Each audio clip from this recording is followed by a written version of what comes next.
At the base of a big tree on Mount Takao, a young boy named Kotarou asks a winged girl, Hime-chan, with teary eyes if she will marry him when they grow up. They seal this promise with a pinky swear. Years later, in a quiet house near the mountain, the past seems to whisper in the wind. Moving boxes sit at the entrance, showing that someone new has just moved in. A single feather drifts through the hallway. Now grown up, Kotarou is working hard at his desk. He types on his computer and sends an email. With one last key press, his work is done.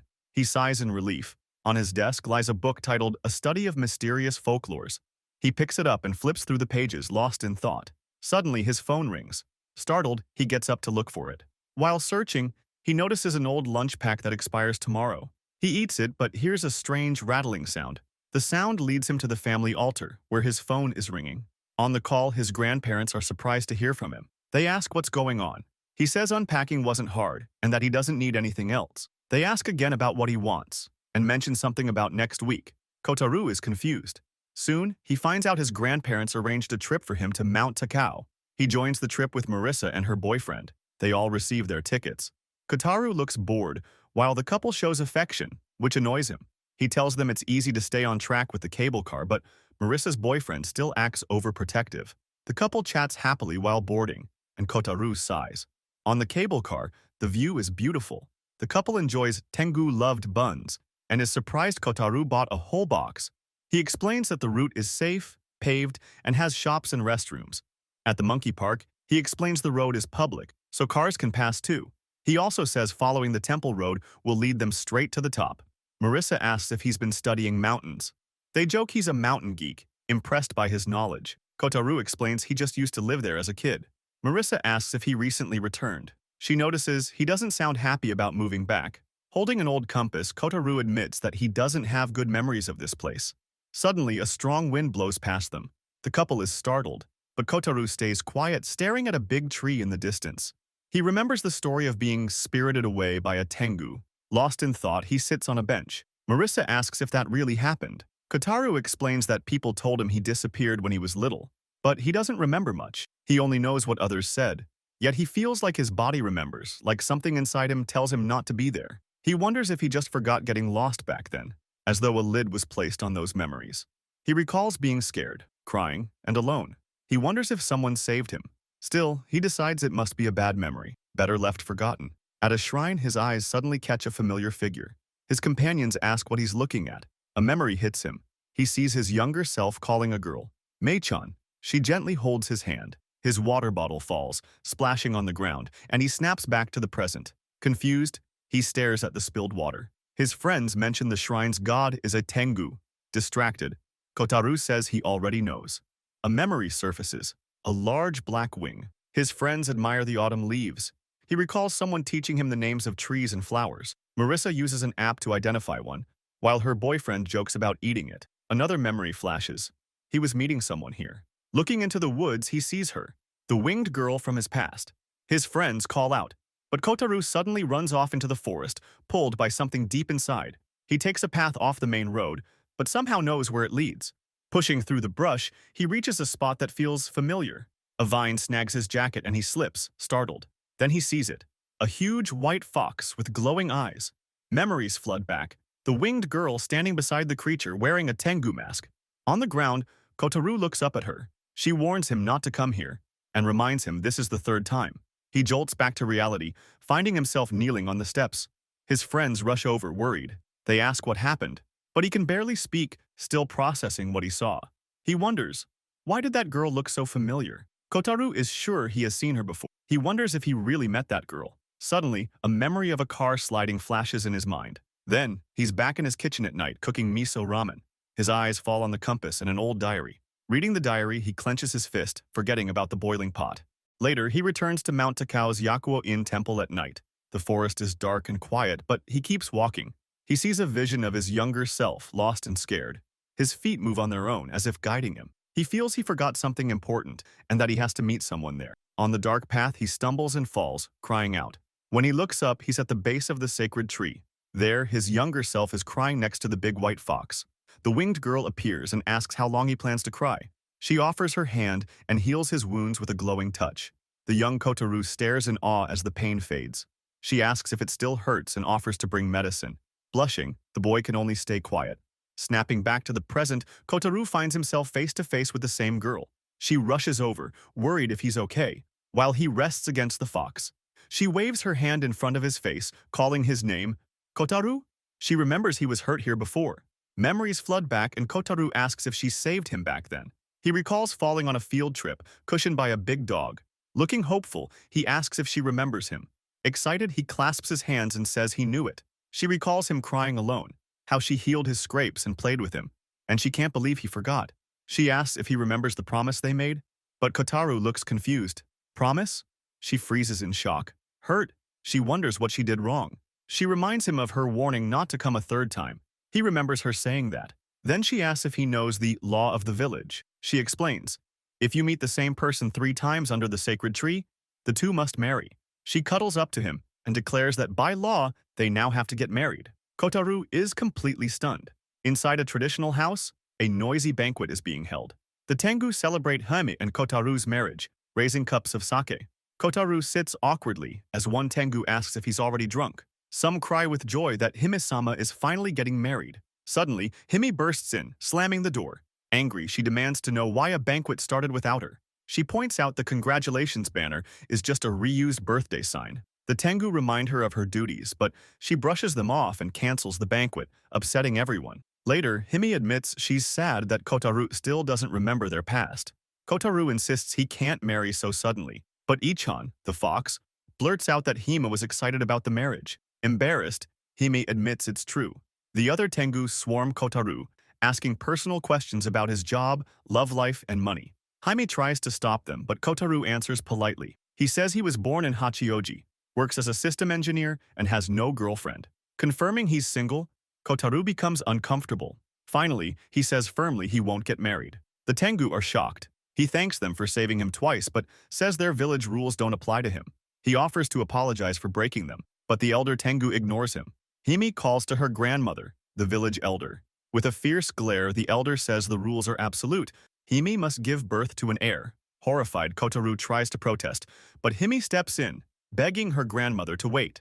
She says Kotarou is just having trouble remembering. The elder agrees to let her talk to him, believing his memories will return. Hime then grabs Kotarou and leads him down a hall. Quietly, she tells him to run away. She gives him his phone and promises to help him escape through the sky while the others are drunk. Kotarou says they need his shoes. Hime asks if he will take her with him. She admits she doesn't want to marry either, but it's complicated. He notices she seems to be forgetting things too, but she only smiles knowingly. Kotarou remembers following her around as a child, calling her name, and admits he recalls that. Hime asks if he has a family to protect. She says she does, explaining her heavy responsibilities. She apologizes for dragging him into her situation. They find his shoes, but Kotarou realizes his wallet and compass are missing. Panicked, he explains what the compass looks like. Hime says maybe someone else picked it up. Outside, a group of young Tengu spot them and whisper about a human being there. Hime spreads her wings slightly, reminding Kotarou the compass is small enough to fit in his hand. Acting on impulse, Kotarou reaches out and touches one of Haime's wings. It twitches, making her flustered. She asks what he's doing, while Kotarou, fascinated, says her wings feel like a real bird's and that they actually move. Embarrassed, he quickly pulls his hand back and apologizes. He then asks why she isn't afraid of him. He points out that normal people would be scared to see a Tengu. Hime explains that they are yukai, messengers of the mountain god, and the fact he isn't scared makes her happy. Surprised, Kotarou admits that he actually is afraid. As they walk, Kotarou overhears other Tengu whispering. They think Hime brought him to avoid matchmaking and complain she doesn't wear her mask, saying she should focus on her role as leader instead of admiring the outside world. Hime sighs, saying they'll have to explain themselves later, while Kotarou grows annoyed. Kotarou then learns that Hime, not her grandmother, is the leader. She explains her family history. Her parents and grandparents are gone, so the village raised her. She thinks of them all as family and knows they mean well, but Kotarou feels their thinking is outdated. Hime complains about her traditional clothes, saying shorter hakamas are cuter. She also hates the Tengu mask, calling it unfashionable. Her blunt honesty makes Kotarou's heart race. She pats him on the back and says it's better to speak face to face. Smiling brightly, she says he really understands her. She then brings up the smartphone she gave him. Kotarou confirms it's a phone. Proudly, Hime shows off that she also knows about computers and tablets. She explains she collects devices dropped by mountain climbers near a cliff. She's seen people take photos with them and dreams of doing the same, wearing stylish clothes, eating good food, shopping, and taking pictures with friends and lovers. To her, the outside world seems amazing. Kotarou explains those phones are useless without electricity or passwords. Hime laments that as the leader, she's expected to marry and have children, but deep down she just wanted to dream a little more. Embarrassed, she apologizes for the strange talk, then runs off to find his compass, thinking Ichan the fox might have it. Left alone, Kotarou puts on his shoes and looks at the phone she gave him. He overhears other Tengu talking about how Hime must marry for the good of the village, even if she suffers. Kotarou listens quietly, realizing they also have their own pressures. Soon Hime returns, holding his compass. She tells him that once she gives it back, they'll have to part. Kotarou feels a wave of sadness. She places the compass in his hand, and it begins to glow. Confused, he asks what it is. Hime explains she turned it into a protection charm so he won't lose it again. She wishes him good health and safety with a warm smile, leaving Kotarou speechless. Determined, Hime says they should go. Worried, Kotarou asks if she'll be punished for breaking the rules. She admits she was always told something bad would happen, but nothing ever has, even though her grandmother insists. Brushing it off, Hime says it's her problem as a Tengu, not his. Kotarou suddenly stops and tells her seriously that while he doesn't fully understand her situation, he thinks it's simple. Maybe she doesn't need to follow the rules either. He tells her she can live however she wants, fall in love with anyone, marry whoever she chooses, or not marry at all. Hime is left shocked and speechless. She protests, saying if she doesn't marry, it will mean the end of her family and village. But Kotarou says that's fine. He tells her to be selfish because it's her life. He clarifies that it's not wrong to think of her family and village, but first she should try the things she wants to do, then decide later. She needs to figure out what she truly wants.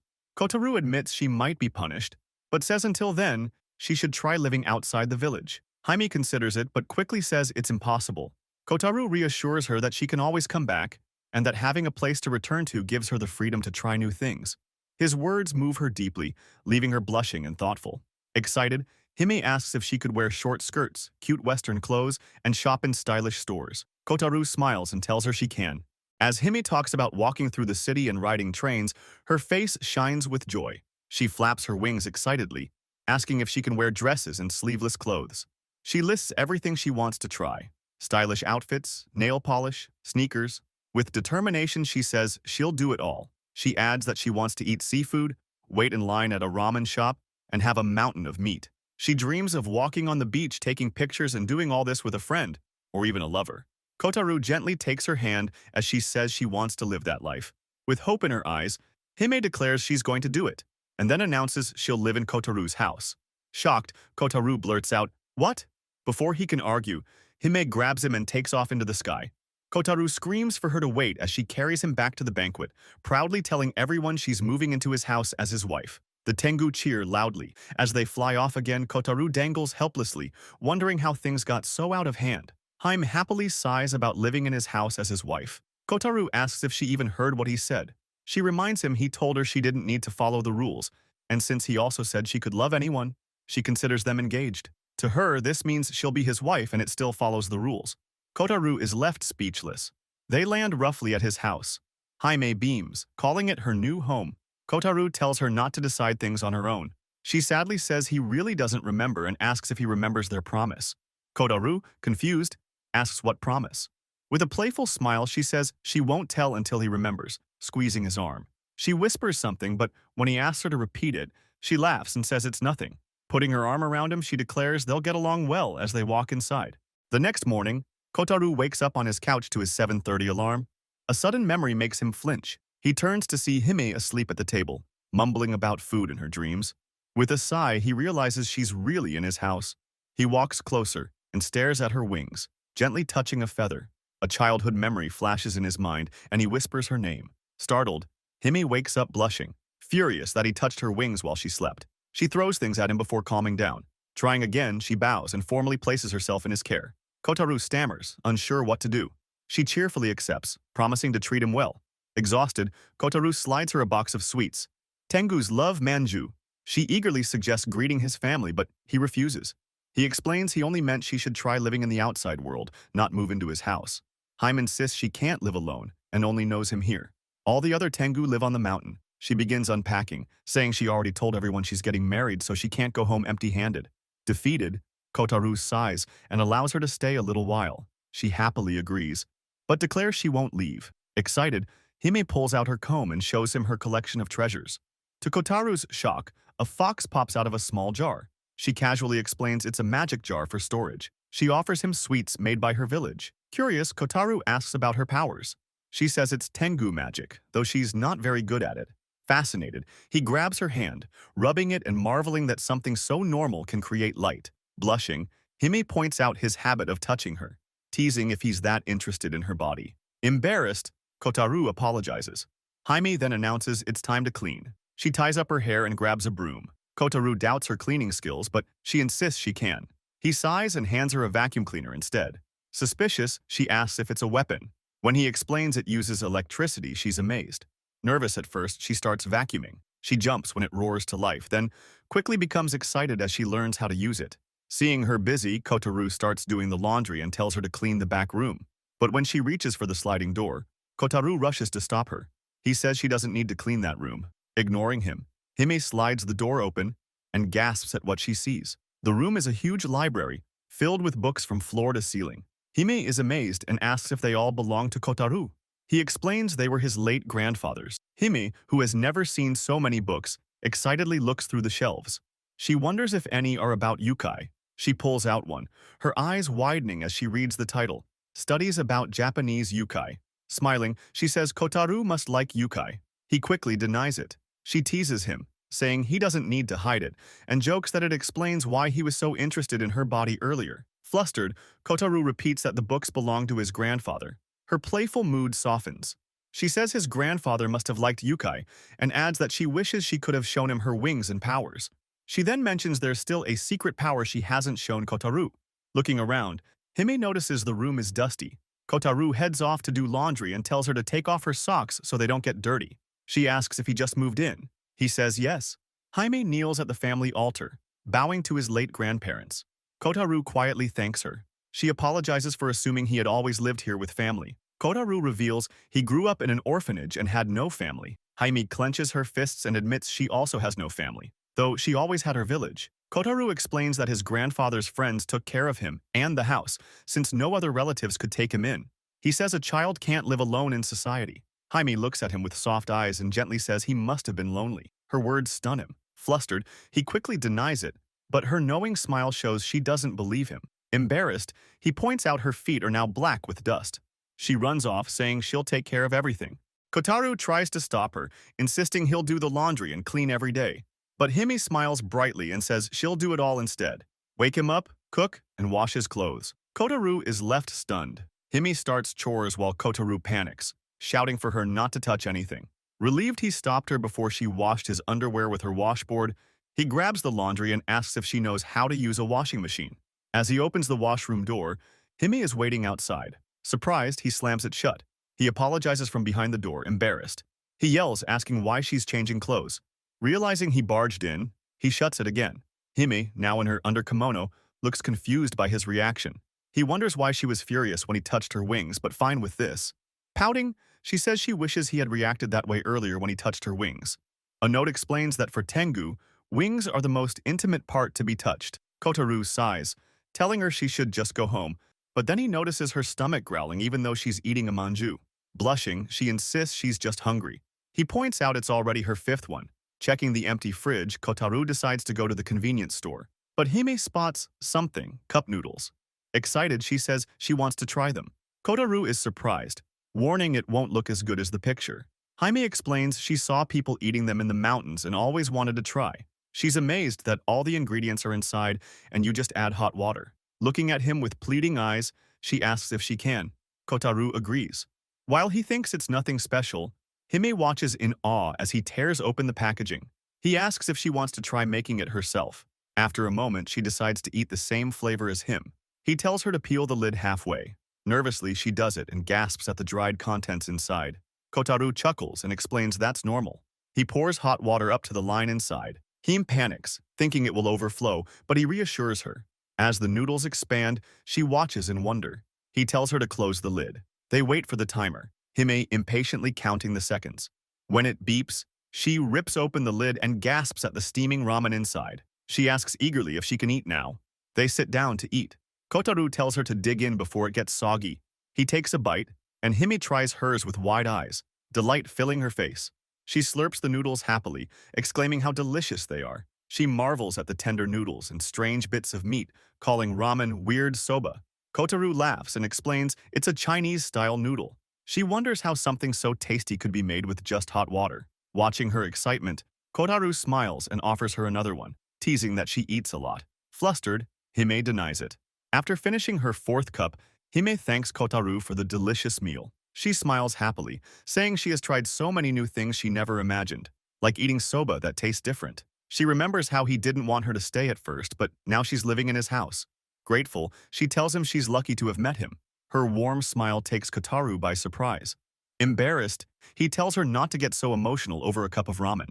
But Hime insists that without him she would never have had this experience. Flustered, Kotarou looks away while she cheerfully says she'll brag to everyone back on the mountain about the amazing food. When Kotarou mentions there's plenty more she hasn't tried yet, Hime's eyes widen with excitement. He tells her to think about what she wants for tomorrow's meal. Overjoyed, she even asks if she can keep the empty ramen cup as a treasure. Amused, Kotarou agrees, secretly thinking she can stay for a while. Hime beams, promising to clean and cherish it forever. Then she suddenly announces that she already laid out the futons, leaving Kotarou in shock. The next morning, Hime eagerly watches Kotarou cook breakfast. She squeals in delight when she lifts the pan lid, then proudly presents her first toast. Curious about the food, she points at the bread, red sauce, and what she calls sparkling eggs. She says the Japanese name for fried eggs, medamayaki, sounds scary, but admits they taste good. Kotarou is just glad she likes them. Excited, she asks if the coffee is ready, and they say thanks before eating. Hime takes her first bite and gasps at how delicious it is. The springy bread, the sweet sauce, and the tender eggs. She laughs, saying she first thought the toast was a big rice cracker. Kotarou quietly eats, relieved there was still bread in the house. Hime is already looking forward to lunch, and Kotarou promises to get her whatever she wants. But then he remembers he still needs to hang the futons outside and finish cleaning. Hime, blushing, brings up the idea of sleeping in the same room again, just like the night before. Kotarou turns red, clearly annoyed. Later he finds that Hime has already set up two futons side by side. Smiling, she asks which side he wants. He refuses and tries to move one futon away, but Hime grabs his arm with surprising strength, saying she can't sleep alone. Kotarou insists, carrying one futon to another room and declaring it her temporary bedroom. Hime pouts, saying it's too far from his room, but Kotarou argues that living together is strange enough already. She innocently replies that since they're married, it's normal to share the same room. Flustered, Kotarou ignores her and points firmly to the separate room. Later at breakfast, Hime sweetly asks for a bite of his toast with white sauce. He agrees but tells her to bite the other side. Instead, she grabs the whole slice and takes a huge bite. Kotarou sighs at her big mouth, while Hime happily says the mayonnaise is delicious. She offers him her own toast, but when he refuses, she grabs his shirt and insists. Just then, the doorbell rings. A mailman asks if this is Tsukisaka Kotarou's house and hands him a registered letter. The mailman comments that the house has been empty for a long time, but his boss remembered the Tsukisaka family. Hearing "Welcome back," Kotarou is surprised that people still remember his family here. As the mailman leaves, Kotarou closes the door, only to see Hime peeking from the other room. Panic hits him. What if people discover her? He imagines terrifying scenarios of her being exposed online, captured, or even experimented on. His face goes pale, concerned. Hime asks what's wrong. Kotarou brushes it off, joking that the mailman might just think she's a cosplayer. Unconvinced, Hime presses him, but he tells her to be more careful. Suddenly, he notices an old woman sitting outside. Alarmed, he rushes to open the door. The woman smiles, saying, "You've really come back." Kotarou explains he's the grandson, not his father. She chuckles, saying her eyesight isn't good anymore, and sometimes her great-grandchildren tease her for it. Relieved she probably didn't notice Hime, Kotarou relaxes. The woman gently pats his arm, recalling his childhood, how he loved watermelon, ate plenty of mochi at New Year's, and how his grandmother's ohagi were the best. She laughs, saying his grandma would send him over with sweets, but he often ate them before delivering them. Embarrassed, Kotarou apologizes. The woman takes his hand warmly, telling him again how much he's grown. The woman keeps talking fondly about his grandmother's ohagi. Kotarou remembers himself as a child, happily eating them. Lost in thought, he quietly admits he loved them too. After seeing the old woman off, Kotarou goes back inside. He picks up his compass from the desk and slips it into his pocket. Then he opens Hime's door and is surprised. She's sitting quietly, looking downcast. Softly, she says she likes ohagi too. Kotarou agrees, saying they're tasty. Suddenly, Hime brightens up and offers to make some for him. Seeing his reaction, she quickly apologizes, but Kotarou assures her that isn't the problem. He gently pats her head and tells her he'll bring a heater for her room. The gesture makes her relax a little. When he leaves, Hime flips through delivery flyers, searching for something. The day turns busy with constant visitors, neighbors bringing vegetables, and people dropping off association notices. Kotarou grows stressed, but Hime is thrilled by the fresh vegetables. Holding a big radish, she happily says it would taste good raw or boiled. Meanwhile, Kotarou imagines the danger of the villagers finding out about her and spreading rumors. He realizes that if they stay here, life will be hard for her. His stomach growls from stress, but Hime mistakes it for hunger. Pouting, she asks how he wants the radish cooked. Kotarou laughs, apologizes, and suggests they eat something else. He decides to try ordering food online with Uber Eats, but no restaurants deliver in the area. Annoyed, he shows Hime the service not available message. Hime is amazed by the electric plank, the tablet. Kotarou sighs in defeat, planning to go to the convenience store. But then Hime happily pulls out a stack of old paper menus she found and asks if they can order from them. Relieved, Kotarou agrees. They flip through the menus from a local soba and udon shop. Holding one menu makes Kotarou nostalgic. He explains this was how people used to order food and that they'll need to return the bowls later. Excited, Hime points to curry udon and says she wants to try it. Kotarou warns her she's had udon before, but agrees anyway. While waiting, he checks online about how to return the dishes. Soon, the delivery man from Masukawa restaurant arrives. The order is 1,400 yen. Kotarou pays in cash and gets his change. The man asks if Kotarou used to live here, explaining that his father remembered a boy who loved mochi once lived in this house. Thanking him, the man leaves, and Kotarou stands stunned at the door. When they sit down, steam rises from the bowls. Hime happily comments on the curry smell. Kotarou corrects her, saying it's mostly the broth. Curious, she asks what he ordered. He peels open his bowl. Chikara udon, the same one from the menu. Hime notices his bowl has 3 mochi pieces, not 2 like in the picture. Kotarou stares for a moment, realizing it must be a thoughtful gift from the owner. Covering his face, he tries to hide his emotions. Hime asks if he's okay. He nods, saying they should just eat. They begin. Hime sniffs her steaming curry udon, her face glowing with joy before she slurps it down. She exclaims how delicious it is. Kotarou eats too. The familiar taste fills his mouth and he smiles softly. He remembers eating this dish as a child with the kind owner of the restaurant. Taking another bite of the chewy mochi, he feels warmth and comfort from the memory. Hime watches him with an understanding smile. He keeps eating quietly, savoring the moment and reconnecting with his past. When they finish, Hime sighs happily, saying she's full. Kotarou, however, claims he could eat more. Hime hums a tune as she flips through menus again, asking what they should order next. Kotarou checks his phone and asks if it's possible to order again. Hime excitedly confirms. She declares that from now on they'll eat lots of delicious things together. Kotarou groans, saying she only ever thinks about food. Flustered, Hime denies it, saying it's just that so many things on the menus look tasty. She starts listing dishes she wants to try: sushi, pizza, fried meat. As she daydreams about more meals, Kotarou quietly thinks about her words.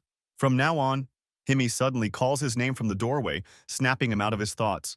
Hime finds Kotarou sleeping on the couch again. She leans down, pokes his cheek, and tells him it's morning. Kotarou jumps up, startled, as Hime scolds him for not using the futon. Proudly, Hime shows the breakfast she made: 3 huge rice balls. Kotarou looks doubtful and calls them just clumps of rice, which upsets Hime. She insists they're real onigiri with fillings. She explains the flavors: boiled egg, grilled meat, and rice mixed with yesterday's Aurora sauce. Kotarou eats one and admits the sauce-flavored one tastes good. Curious, he asks how she knew how to use the rice cooker. Hime tilts her head in confusion. She doesn't know what a rice cooker is. She says she just used his pots, though they were very different from what she's used to. Kotarou gets a bad feeling and hurries to the kitchen, only to find it completely messy. Hime explains she also tried to make miso soup, but couldn't find any miso. Instead, she boiled water, salt, and soy sauce together. Kotarou stares at the ruined pot and asks how she plans to clean it. Then he asks why she tried to cook in the first place. Hime looks down sadly. She admits she feels she hasn't been a good wife and wanted to learn. She thought she needed to at least make him breakfast. Kotarou tells her it's not necessary. There are no rules saying wives must cook, but Hime insists a wife should know how. Kotarou explains that times have changed and things are easier now. He tosses her some instant miso soup packets. He shows her how to make it. Just empty the packet into a bowl and add hot water. Amazed, Hime watches the soup appear, saying it's like instant ramen. She sniffs it and is surprised it smells just like real miso soup. Kotarou reassures her she doesn't need to stress about cooking every morning. He thanks her for waking up early to make breakfast. Hime smiles and sips the soup, delighted by the taste. Kotarou takes another bite of her onigiri and admits the ham one is actually good. Hime blushes, happy that he likes it. Before leaving to shop, Kotarou tells her firmly to stay inside. Hime pouts at his repeated warning, but still waves him off cheerfully, glad she feels like a wife. Kotarou leaves with a worried look. On the street, he gets a text from a friend inviting him for drinks. He refuses, saying someone is waiting for him at home. Looking at the heavy grocery bags, he realizes he may have bought too much. Food and supplies for both of them. He wonders why he's doing all this when he never planned to marry her. He stops, questioning himself. How long can this go on? He was the one who told her to live freely, after all. With a heavy heart, he decides it's time for a serious talk. But when he arrives home, he freezes in shock. Hime is sitting on the porch, happily chatting with an old woman. Panicked, Kotarou rushes over. The woman greets him warmly, but he scolds him for going outside. Hime innocently explains the woman just brought them dango. The neighbor adds that she remembered Kotarou liked red bean dango, leaving him speechless. Flustered, he pulls Hime aside. Nearby, an old man sees them and comments that now he understands why Kotarou came back. He sighs that it's a shame, since he had hoped to set Kotarou up with his granddaughter. Hime cheerfully blurts out that she's still learning how to be a proper wife, embarrassing Kotarou even more. Desperate, Kotarou tries to change the subject, asking if the old man isn't curious about her wings. The man asks, and Kotarou quickly claims it's just a youth fashion trend, like his granddaughter's blue hair. The man nods, accepting the answer. But then Hime blurts out that her wings are real. Kotarou quickly covers again, saying she's just a dedicated cosplayer. The man believes him. Kotarou breathes a sigh of relief until a delivery man overhears and asks if her wings are real, pulling out his phone. Kotarou panics. He yanks Hime inside and slams the door shut. Hime awkwardly tells the man they were doing a photo shoot for their website. Kotarou begs him not to post pictures or tell anyone. Thankfully, the man agrees. Back inside, Kotarou scolds him harshly for going outside. She explains the old woman kept calling his name, and she didn't want to be rude. Kotarou tells her this isn't the same as the mountain. Things are different here. He warns her that if people post pictures of her online, he doesn't even know what could happen. Finally understanding, Hime apologizes. She says maybe she should go back to the mountain after all. Then she grabs his arm, begging not to send her back. She says she wants to stay with him. Frustrated, Kotarou clenches his fist. He tells her she makes a mess of his house, ignores everything he says, and puts his whole life at risk. He finally blurts out that she's a burden and tells her to please go back. Hime is crushed by Kotarou's harsh words. She whispers an apology. The food and water he left for her remain untouched, and he worries she hasn't eaten since yesterday. He wonders if she's okay, or if she's even avoiding people because of what he said. Thinking maybe it's best if she leaves, he turns away, when suddenly the door slams open. Hime stands there, eyes full of tears. She says she'll leave tomorrow, but before she does, she has one request. She asks if she can sleep in the same room as him. That night, Kotarou lies awake while Hime sleeps in a futon beside his. He breaks the silence, admitting he's the one who created distance between them, and asks if she's really okay with this. Hime softly replies that just being in the same room with him is enough. The room is quiet except for the ticking clock. Suddenly, Hime jumps into his futon. Their faces are now just inches apart. Kotarou apologizes for being selfish. Hime asks if she's been a burden. He admits he didn't realize her feelings before. Hime confesses she got carried away and thought only of herself, even though he has his own life. With a sad smile, she says she truly enjoyed every moment with him. She tells him that since coming down from the mountains, the world felt bright and exciting. But it wasn't just because it was new. It was because he was there with her. She thanks him for showing her the outside world. Then she tells him to take care of himself, eat properly, and sleep in the futon. Kotarou only says good night. Hime turns her back, and after a pause, Kotarou does the same. Kotarou lies awake, remembering the small joys she brought into his life, waking him up, sharing meals, saying good night. He realizes he had forgotten what those things felt like. Memories of her smiles and laughter flood his mind, from the first time they met on the mountain to all the moments they've shared. He looks at her quiet form beside him, so different from her usual brightness. The next morning, Hime wakes up to find his futon already put away. She hears chopping sounds and follows the smell to the kitchen. There, Kotarou is cooking breakfast. Surprised, she asks if he can cook. He explains that he learned out of necessity after living alone so long. He didn't dislike it. He just never saw the point of cooking for one person. He sets out a large breakfast. Hime takes a sip of soup, her eyes lighting up with joy. She eats the onigiri happily. Kotarou notes that she must have been very hungry since she hadn't eaten the day before. Hime apologizes for yelling at him last night. Kotarou admits he also said awful things, but Hime insists it was her fault. She explains she thought about it all night. Kotarou calls himself irresponsible, wondering if her staying only puts her in danger. But Hime disagrees, saying he always thinks of others first. She says she's the selfish one who became a burden. Kotarou shakes his head and tells her he lied. She's not a burden. In fact, he says being with her has been fun. Living with someone for the first time, he realizes, has been surprisingly enjoyable. He tells her she can stay if she wants to. Hime tries to protest, but he stops her. He suggests they forget about marriage and rules for now. He wants her to have freedom, and he'll help her find a way. He says he's been thinking about how she can live freely without hurting herself or the villagers. He even offers to cook for her every day. He promises that she won't have to hide anymore and can walk outside freely. Excited, Hime asks if this means she can wear cute Western clothes, short skirts, and go shopping. Kotarou nods seriously, calling her name, and says she can stay as long as she wants. Hime tears up. Kotarou panics, grabbing tissues and apologizing, asking if she's sure. Through her tears, Hime asks if she really won't be a burden. She admits she always thought she was troublesome, selfish, and spoiled. Crying, she declares that she loves living in his house and wants to stay with him. Kotarou gently tells her she can stay as long as she likes, but she must promise to listen to him. Hime agrees. Still crying, she asks for more onigiri and happily eats while wiping her tears. Kotarou teases her about loving food. Then he adds that there are plenty of men nicer than him, and if she ever finds one she likes, she can leave anytime. Hime glares, annoyed he's still saying that. She reminds him that he was the one who said it first.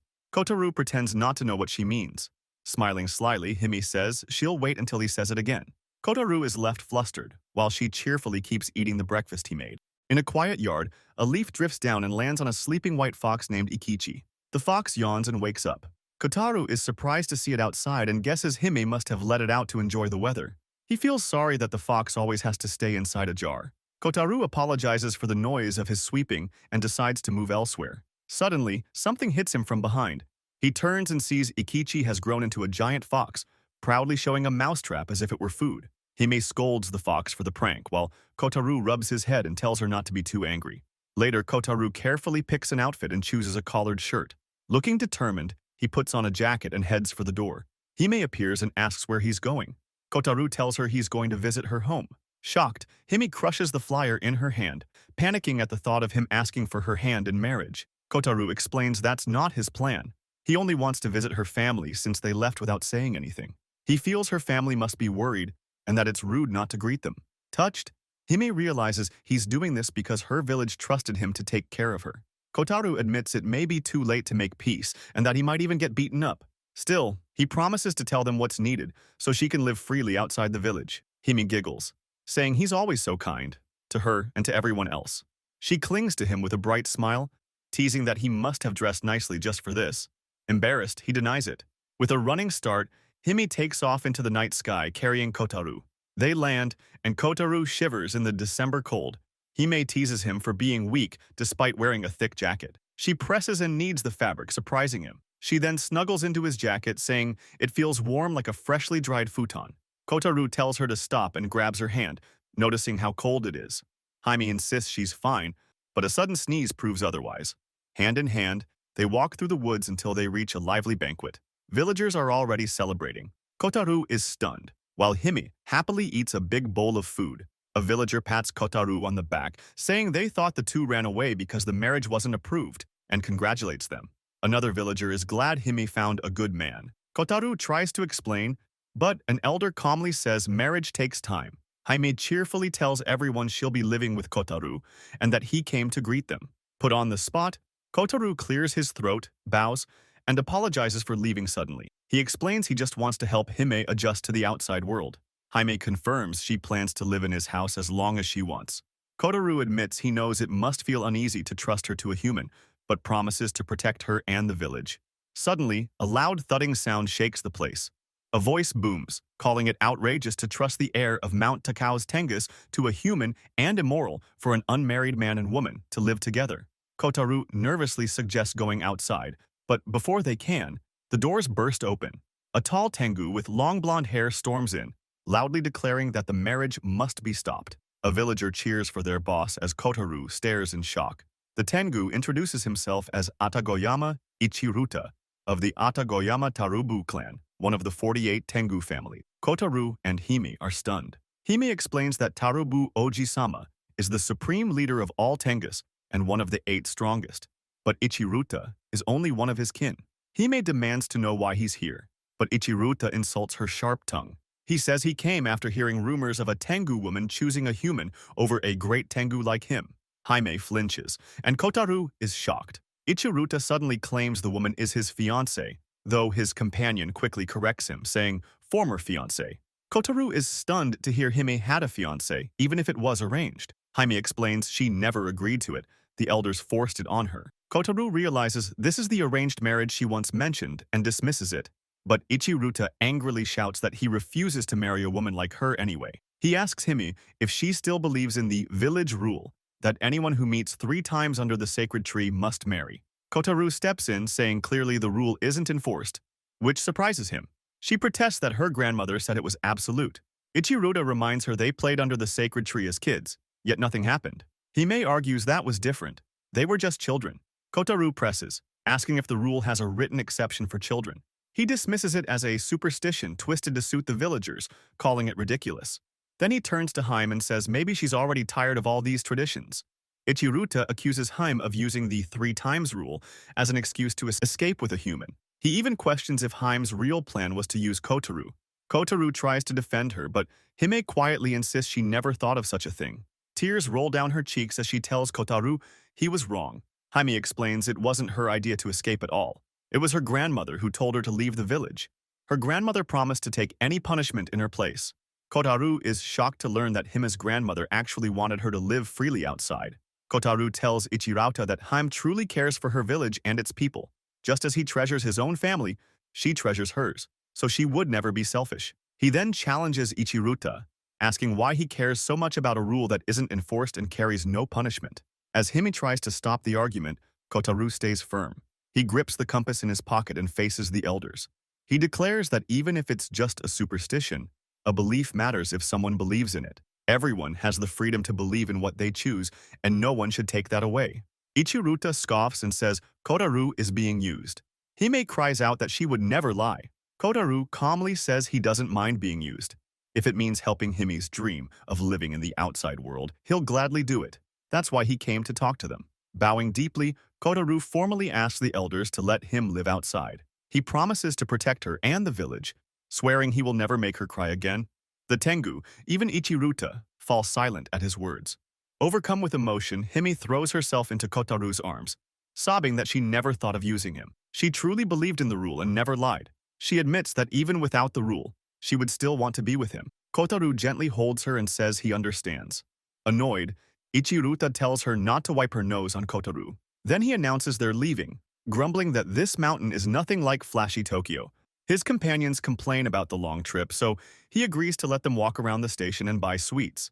They cheer and fly off, leaving Kotarou wondering what Ichiruta's problem really is. A villager whispers that Ichiruta was supposed to marry Hime before Kotarou appeared. Hime apologizes and thanks Kotarou for protecting her. Then she angrily rants about how much she has always hated Ichiruta, calling him stupid and foul-mouthed. She insists she wasn't lying. She truly hates the idea of marrying Ichiruta because she loves Kotarou. Kotarou gently pats her head as she wipes her tears. When Kotarou turns to leave, he is stunned to see all the villagers gathered to see him off. They remove their masks and Basama holds out a gift, begging him to take care of him. The villagers bow, cheering for them. Hime and Kotarou are both shocked by the support. As they walk away under the night sky, Kotarou takes out his compass. Then he hears Hime call his name. She runs up to him laughing and grabs his hand with a bright smile. "Let's go home," she says.